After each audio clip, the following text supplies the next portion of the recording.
Okay, one of our usual topics for a meeting is burning questions. So, does anyone have a burning question they have to ask right now? When is the best time to feed pollen or pollen substitute? Pollen is a protein. Yeah. Protein comes when the queen starts laying. So, I don't know. Last year, February 1st, I had a nucleus that was 95 degrees inside the hive. I had those thermocouplers in there. I went out and checked, it was 95 degrees. Queen was laying, and there was a hot cluster in there around the brood. So I knew it was time to start putting the pollen substitute on and go from there. Without a thermocouple, how do you tell? Christine has a little device over here. It's called a FLIR. It's a thermal imaging camera that she plugs into the bottom of her cell phone, and she can see the temperature difference inside, well, from the outside. You can see where the cluster is. Where the cluster is. Yeah. Now, I don't know, Santa got it for me. Santa's helper. For the regular doodad one, it's 200, and for the super duper doodad one that gives you all different kind of colors on there, it's 350. So it's 200 and 350. Can you hold that up and just show how this little tiny camera is what she plugs in? So cute! And it just hooks on there, and you download the free app, and you just take a picture like you regularly take a picture. So you see the thermal image on one side of your screen, and then you're taking a. You have pictures see in there? that you're actually taking a picture Here. in a corner. This is what it looked like. Chris came over. That's our hive. She came over and did our hives. So we have 4 in a row, and you can see one's got a total red spot, which is one dead one, but the others are alive. Yeah. Big white spots in the middle. Comes out great. The $200 one, I don't think it gives you the temperature. The 350 does. No. Because it has the color white's the gradients heat. on the White's the side. high. But then again, Like that's it's a top either bar, good news or right? bad news. Okay. Yeah. I mean, you don't have to know Those how are good individual news bees is. at the top If you entrance. got color, we're going. If you don't have color, That's another top bar. you got You can wooden see ware it that needs to right get down filled. here. Yeah. In the corner, but the heat's Christine, going up to the top. if you insulated your house with foam, does that capture I images still put through the entrances, insulation? Yes! Yeah, I still catch. Yep. So the entrance will give off heat. Yeah, it's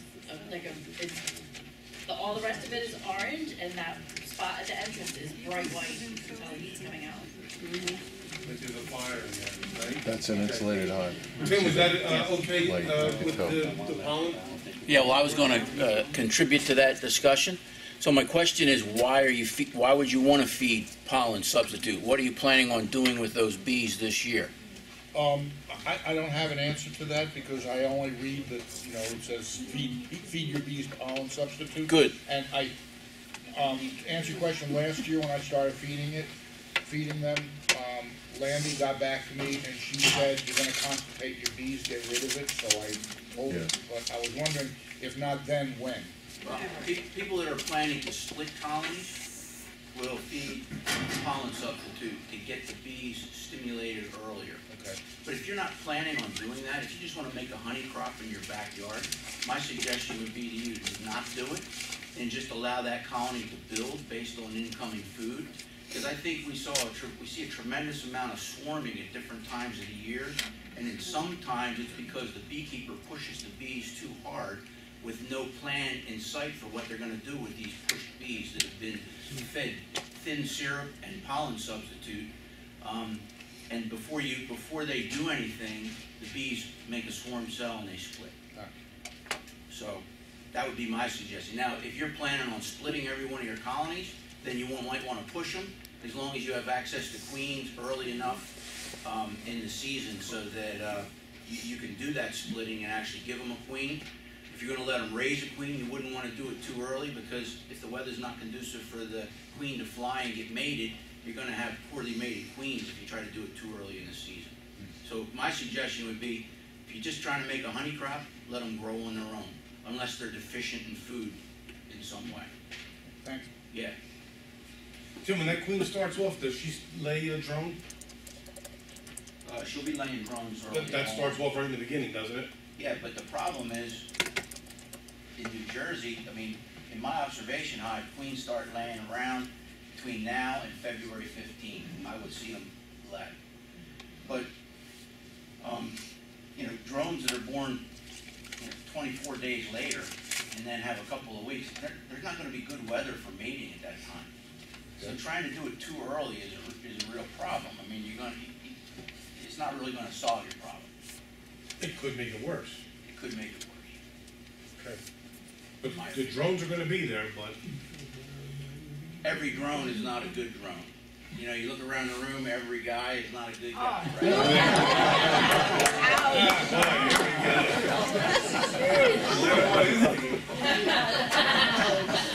Hey, we know what he's getting anyway, right?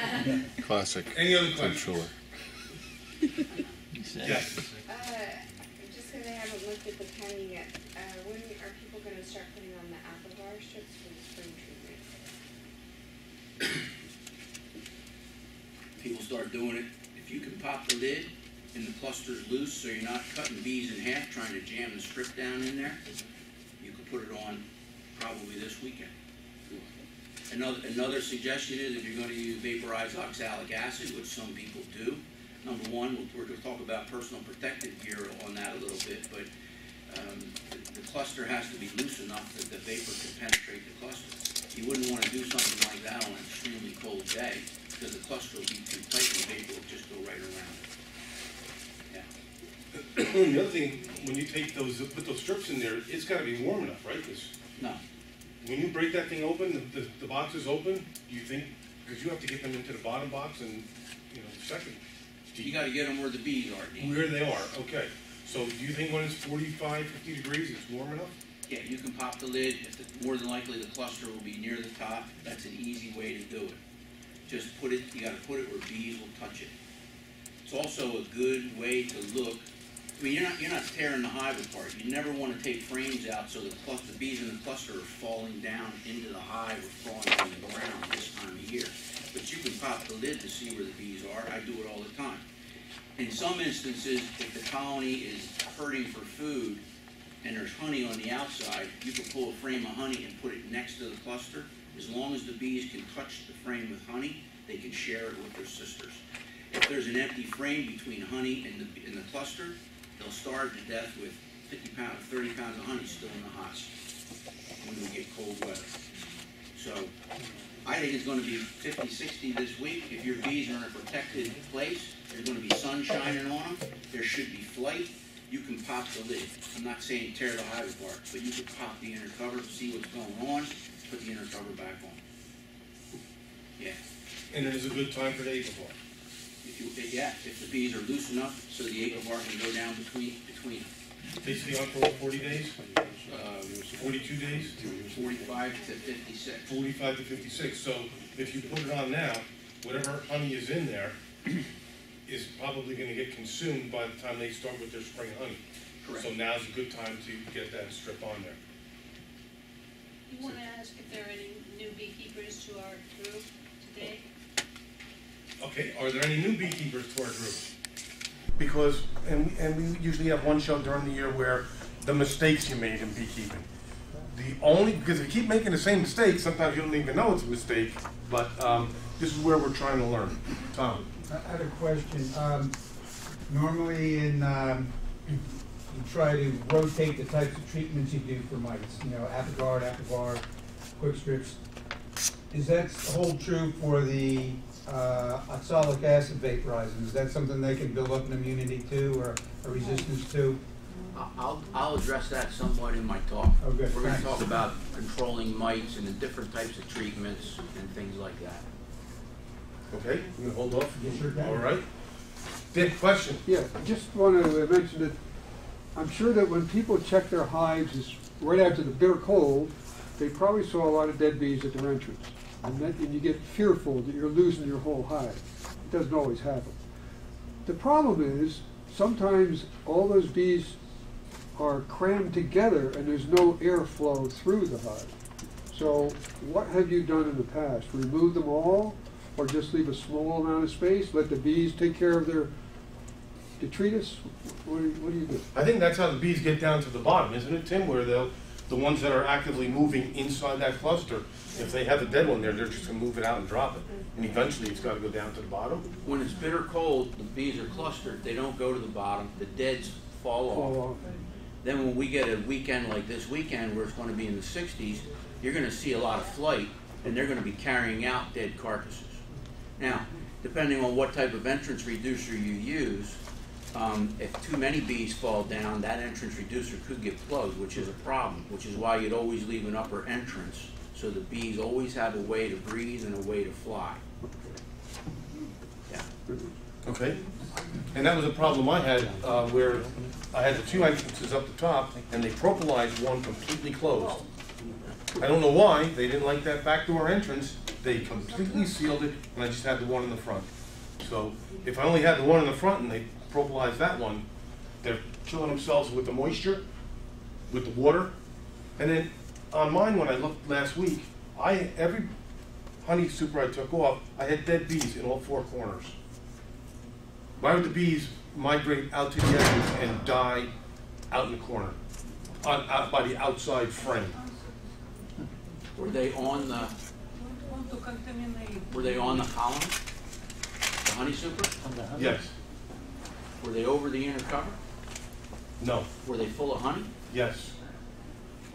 Full. I might have, someone might have 2 full. 10 frames of capped honey, and the bees were dead on the outside corners. Was it a double deep? Yes.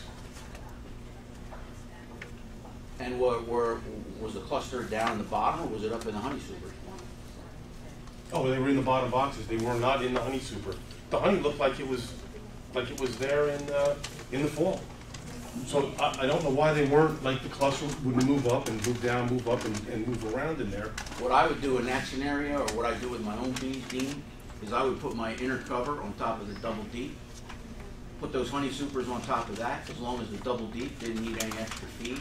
So that way they don't have too much space to police. Because what happens is if the cluster loosens up and the bees break away, and then all of a sudden the temperature goes down, they may get caught. Get caught on the away from outside? cluster, and they're toast then. Those 2 hives were absolutely full, and both of them swarmed last year, and they filled 5 full honey supers, and after I extracted the honey and I put the supers back on, they filled 8 more boxes. Whoa. And now they're dead.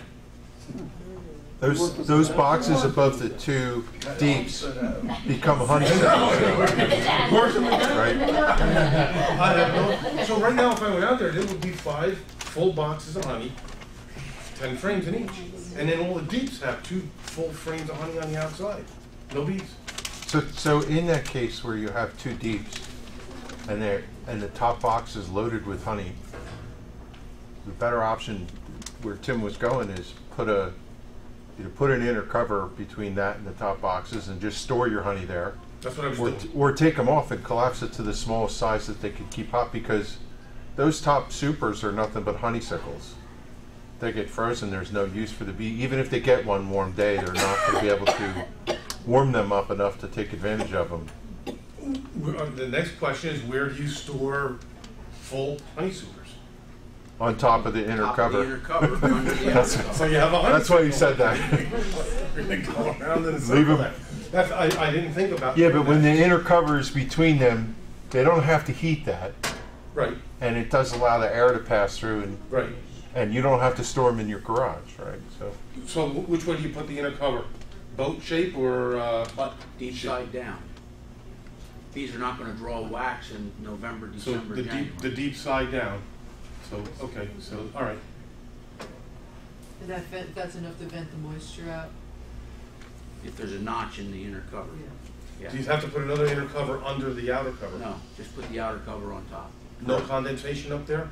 If there's a little up there, it's not going to bother the bees down below. Okay. So it doesn't matter if it affects the honey that's up there, because it's going to drip down on the honey. It's just that you don't want it dripping on the bees. They're honeysuckles anyway. Notches down. 50 pounds of honeysuckles. Notches down in the winter. Yes. Yeah. Okay. And ideally, if you were a double deep, inner cover deep side down, No honey supers on top of that inner cover, but a little stone or a block of wood to lift the outer cover up, so there's always an upper entrance. Even if there isn't a notch in the inner cover, the bees will come out the hole in the inner cover and can crawl across the lid to vent the hive and to exit. Kevin, what do you guys think about drilling that hole in there, that 3/4 hole, and putting a wine cork in there? Is that sufficient for, or is that too much ventilation for the winter? I don't like that idea, because then every time you stick your finger in a handhold, if the cork's not in, guess what? You got a fat finger. Okay? and don't be peeking in there either.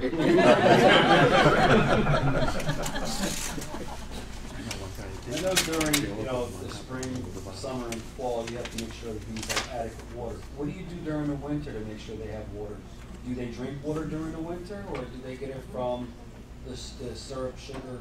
That's how I knew they were flying, because I have a bird bath that's out, and we keep water in there, and there's probably still some corks. I put the corks in, and the bees were on top of them corks, taking the water. That's how I knew they were flying. They were like, all of a sudden. But what do you do when you get freezing cold days and stuff like that? I just add more water. When it gets warm, I just put a little bit of water. They know where it is. They always come back to that thing, and I keep it that way because I want them to keep coming back. And then the other one was, in the springtime, I have a bucket. I put some corks in, and I put a white bucket near the bird bath, and they'll come land on that cork, and then they're gone. But they always know. How far I have away bees from that the never hives? flew before, but they always know where the water is. What do they get, a little map on the inside, or? How far away from your hives is this bath you have? 300 feet. Oh, it's 300 feet. 300. And it's between two buildings, and there's a tree. So if you stand a certain way with the sun, you can see them bees flying. They make beeline. The beeline. Okay. They always come back to it. I don't know. But I always have water out. Always. Yes. I keep mine same place near the hive, and on the warmer days I go out and make sure that there's water that they can get to, whether you're breaking up ice or just dump it in some warm water. What are they doing with that water in the winter? Once they start laying and rearing brood, they're collecting water to thin honey to feed larvae. That's the only thing that they're using it for, is to thin the honey right now. They're not cooling the hive then. No. But they are going to start orienting on water. If your water is not there when they start orienting, guess what? They were going to orient somewhere else. And you're going to do everything in your power to try to get them to come back to your water, and they're not going to do it. Short of you moving them away or drying everything else up that has water and giving them the water you want. So it's ideal to have your water out this weekend where you want it to be, so that the bees can drink there if that's what they so choose. In my opinion, water for bees ought to be in the sun. Okay? Masonry is good too, because the masonry warms up in the sun, and if they're drinking in cold water, they're on something warm so they can fly back to the hive.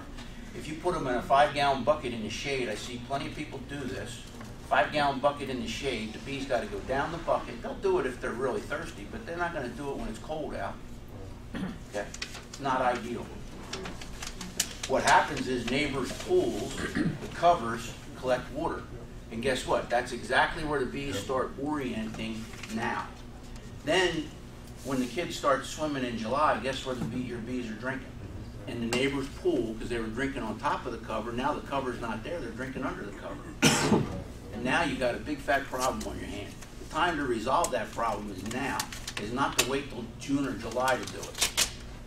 That's why getting the water out early and having a good place all year round, ideally, where on sunny, warm days they can drink, is good. We had, I'll tell you an instance. We went away. Our bees are drinking at our sheep water. We had 2 waterers for the sheep. The one they were drinking at ran dry in July. Guess where they went? They went to the hog trough outside the pen, right? That was from here to this young lady away from the other trough. But we got back from vacation, filled up the sheep water. They never went back there the whole rest of the year. Because they oriented on this. They're creatures of habit, and they're going to keep doing what they're doing until they can't do it there no more. So how close do you put your water supply to the hive? How close can you go? I seen people put it right in the bee yard, just like Dean says. You know, from here to her away in a bird bath in the sun, and the bees will hit it if it's available when they first start orienting. I've read other people say, oh, it has to be X amount of feet away and all this. I don't buy all that. Bees are opportunists. They're going to get water where they can most efficiently, and they're going to get nectar where they can most efficiently. That's just what they do. We've got the gadget guys in the back row. How about a quick fix for water right now? And upside down, you know those tarps that got blue on one side, black on the other? If you take those tarps, you put the black side up, crinkle it up a little bit, dump some water on. It's very shallow, it's very warm, and it stays warm for a long time. When it's done, when it gets cold, you shake it out, put the tarp away. But if you got to get back where you want those bees to come in the summertime. Tom and Mary have a water flow in their back. They have a water feature in their back, right? We have a pond in the waterfall. And it has a black bottom? No, it's green from algae. Oh, okay. They make little heaters too for bird baths. That's another way to go. I just heard that. Tractor Supply has one you plug in. It's just a little round thing. You put a rock on it. Keeps it just warm I enough. still didn't see it down there at Tractor Supply. But Online. Amazon? Yeah. Okay. It's 110 or is it 12 volt? 110. Regular plug. So you just run the 110. extensions board out. Yeah. Okay. I saw somebody. Who showed me that? We did. We did. Yeah, Lucy showed me that. Yeah. And you know, I think I even went online and then I forgot what I was doing. So it's still there in Amazon. I didn't get it. If Write it's that not, down, hon. Write that down. if it's not obvious when you put your bucket out, drill holes in it so that when the water rises, it doesn't go over the top and your corks end up on the ground or whatever you put in there. Drill holes so that when it gets up to a certain area, the water goes out, but it'll keep it. Everybody understand that? Be about that much from the top. So Yeah. the, I have a related question. Should this bucket be food grade? you got a few No. minutes to go on the questions here. I mean, if you want to feel good about it, but it doesn't have to be. I would recommend a dark bucket because it does get warmer. And that algae doesn't bother the bees. They really don't care about They it. get their water from places you would They do. never drink from. So Same they're with the concerned. chickens. They love them. They drink out of mud pie before they Yeah. If you're looking for food grade buckets, Lowe's buckets are food grade. Yes. And Home they're Depot's blue. are not, Lowe's Dark are. blue. So that's a good choice. Lowe's are, Home Depot is not. Correct. And there's a little, I think there's a little sticker on there or something, a little emblem that's food grade. LD. It might be. Yeah, I probably forget it.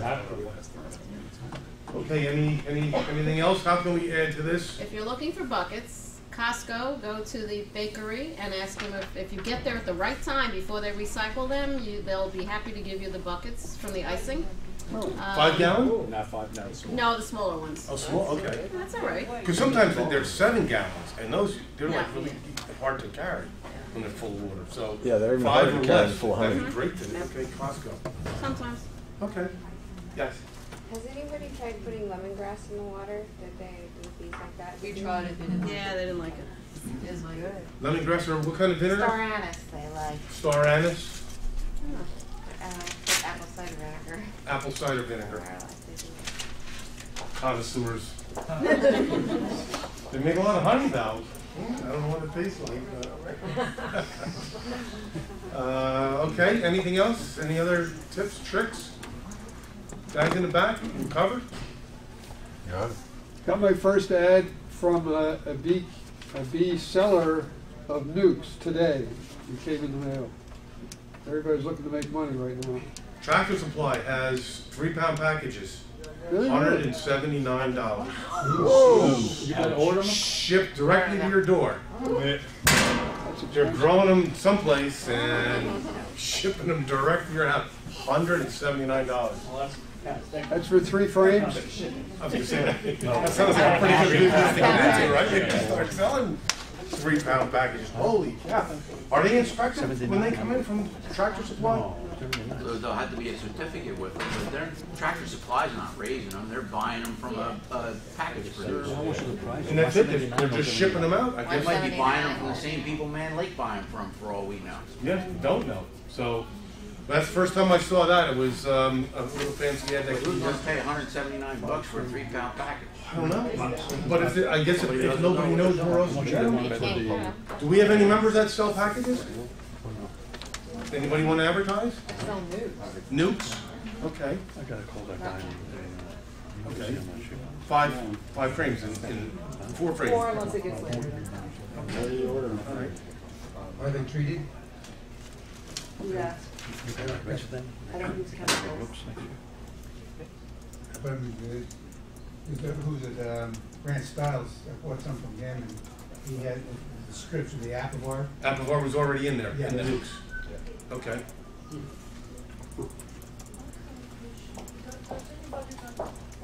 Problem with neighbors, hummingbird feeder.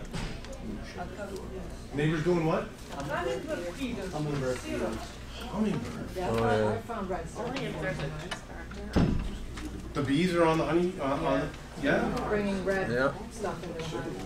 And my neighbor, he loves bees, but he also has hummingbird. Only if we had a dirt that we have a problem, so they were Hummingbirds are looking afraid of for bees. us. Ask him to, The question is, do yeah. people have a problem with bees on a hummingbird feeder? Oh, Yeah. We have 5 hummingbird feeders out, and I never see bees on it. Yeah. Donna says, So one of the- Well, we have adequate water, and it's only once that I saw that they were on it, but we were it was black, not this past July, the July before, and it was very dry. we have 5 feeders out and no bees on The it. recommendation for that is if you have bees visiting, one, if they're really desperate, they will. They're not going to avoid it. But ask him to change the ratio of how much sugar he's putting in the water. If he makes it thinner, the hummingbirds will still visit, but the bees will not. Yes, and it's recommended. In Smithsonian, I found it online from him, that you can herd your hummingbirds with 1-to-1. It should be 1-to-4 for water. Probably, yeah, he will change it, but He's got to change the formula where it's not It's supposed to be attractive 1 to to the 4, bees. 4 parts water, 1 part sugar. And if you have it 1-to-1, I think that's, so I would recommend if she wants to interrupt the problem, if the neighbor doesn't like it, to just make a sugar water and bring it to them. There's another way around it. go, There are various kinds of hummingbird feeders. My wife loves hummingbirds. She's got a bunch of hummingbird feeders. The ones with little plastic flowers, little yellow plastic flowers, what happens is the syrup pools in the bottom of there, and the bees can have access to it. There's other ones that are made so that there's a reservoir that the hummingbirds actually have to dip their beak all the way down in, so that there's no sugar on the surface. And that works really well. We had one of those up last year, no problems at all with bees. After my wife switched from the one that had the little plastic flowers where everything was pooling in. okay, so to fix the problem, you buy a new hummingbird feeder for your neighbor, give it to him. to test the next season. I searched online, I found even protectors, but they claim that hummingbirds don't like them. Okay, so somebody's not happy. But good for you. You're taking care of We that have 4 for minutes here and Tim's coming on, so one last question. If not, I'm turning it over to Tim and we're gonna get him going. Nobody? All right, thank you. Good questions. We having snacks first, or am I? We can put you on for a while. I'm kidding. Hungry guy. You call it when you get home.